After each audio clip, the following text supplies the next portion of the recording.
Football সুন্দর, তবে তার থেকে বেশি সুন্দর নেইমারের স্কিল। আপনি নেইমার ফ্যান হন বা না হন, নেইমার যখন বল নিয়ে দৌড়ায় তখন একবার হলেও ফিরে তাকান। আজকের ভিডিওতে আমরা দেখতে চলেছি নেইমারের এমন কিছু স্কিল যা একবার দেখে আপনার চোখ জুড়াবে না, বারবার দেখতে ইচ্ছা করবে। চলুন তাহলে শুরু করা যাক। বল নিয়ে দৌড়াচ্ছে নেইমার, নেইমারকে আটকাতে চেষ্টা করছে প্রতিপক্ষের 6টি খেলোয়াড়। এমন গোলকধাঁধার ভিতর একজন ফুটবলারের সাধারণত কি করা উচিত? সাধারণত এত ডিফেন্সের মাঠ থেকে বল একা নেওয়া অসম্ভব। অন্য কোনো ফুটবলার হলে বলটি এই পজিশনে পাস দিয়ে দিতেন, কিন্তু যে বল টেকিং করছেন তিনি হচ্ছে নেইমার জুনিয়র। নেইমার বল নিয়ে আগালেন। এবার এই পজিশনটা লক্ষ্য করুন, পিছন থেকে দুজন, সামনে থেকে একজন। নেইমারের পায়ে এখনো বল। আপনি কি মনে করেন এই পজিশন থেকে কি নেইমার বল বের করতে পারবে? সামনের জনের লেফট সাইড থেকে ড্রিবলিং করলেন নেইমার। এই পজিশনে নেইমারকে ঘিরে আছে 4 জন। ডিবক্সের সামনে নেইমার। নেইমার এই পজিশন থেকে বল হিল করবেন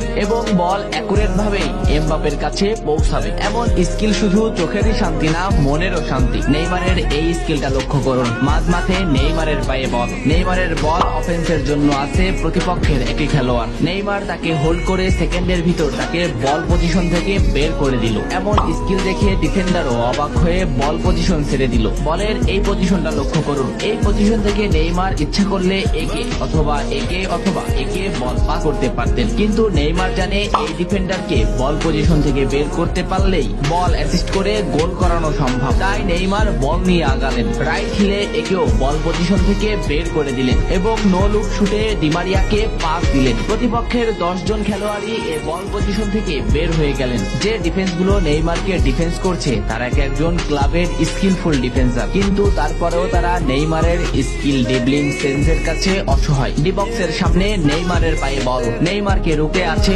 অপোনেন্টের 2টি খেলোয়াড়। নেইমার বল রানিং এ লেফটে নিলেন এবং দুজনকে বল পজিশন থেকে আউট করে একজনে আনলেন, কিন্তু শুট মোমেন্ট না পাওয়ায় নেইমার একেও বল পজিশন থেকে আউট করতে চাইলেন। অপরদিকে বল ফিনিশের জন্য তেড়ে আসছে অপোনেন্টের আরেকটি খেলোয়াড়। নেইমার এখানে কি করে একটু দেখেন। বল বা পা দিয়ে পিছনে নিয়ে একেও বল পজিশন থেকে বের করে দিলেন। ডিবক্সের সামনে এমন বল নিয়ে খেলা করার ক্ষমতা সব ফুটবলের হয়নি। গুটি কয়েক ফুটবলার ডিবক্সের সামনে বল নিয়ে এমন খেলা করেন, তার মধ্যে নেইমার অন্যতম। নেইমারের এই বল পজিশনটা লক্ষ্য করুন। ডিবক্সের বাইরে নেইমারের পায়ে বল। নেইমারকে আটকাতে আছে অফেন্সের 3টি খেলোয়াড়। এই পজিশনটা লক্ষ্য করুন। রাইট সাইডে 0 ফুটবলার থাকার পরেও নেইমার যেদিকে ফুটবলার আছে সেদিকেই বল মুভ করলেন। এরপর 3 জনকে একত্রিত করলেন। শর্ট মোমেন্টে গেলেন কিন্তু শর্ট করলেন না, বল হোল্ড করলেন। দেখুন এই পজিশন থেকেও এমবাপ্পেকে পাস দেওয়া যায়, কিন্তু এমবাপ্পের কাছ থেকে বল পজিশন হারিয়ে যেতে পারে এই খেলোয়াড়ের